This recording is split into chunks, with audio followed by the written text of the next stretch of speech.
When I began to look at the destruction of the World Trade Center and especially the Twin Towers, it was astonishing to me how obvious the evidence was that the government account couldn't possibly be correct.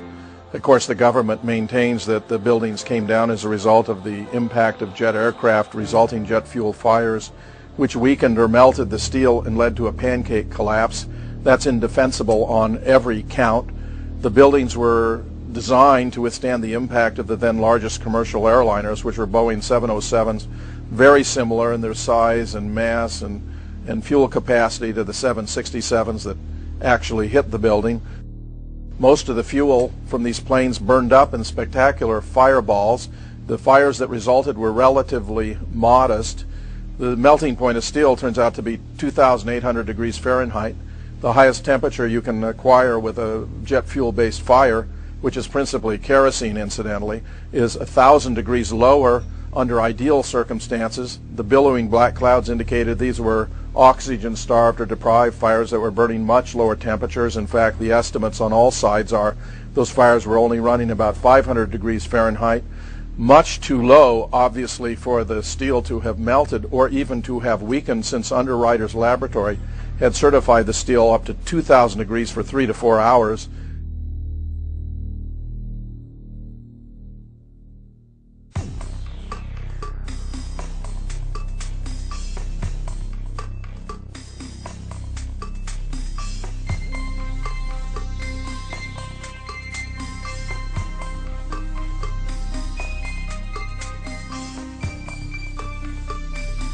The fire in the South Tower burned only around an hour, in the North an hour and a half, so the fires were too low and too brief in duration to have caused the steel to even weaken.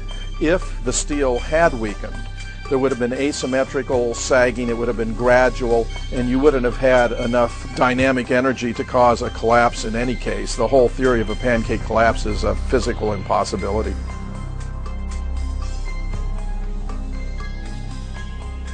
Got molten metal in the basements of all three buildings. Right. And yet all scientists now reasonably agree that the fires were not sufficiently hot to melt the steel. So what is this molten metal? It's a direct evidence for the use of high temperature explosives such as thermite.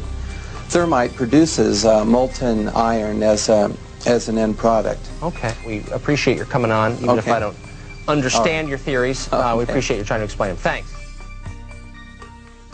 These core columns were discovered after the collapse.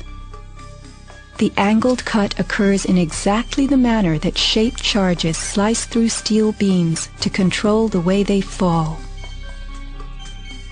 Notice the hardened, once liquid metal.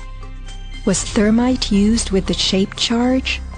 The way we do this is by cutting the beam at an angle, which through a series of beams cut at the same angle will tend to make the building shift over and walk.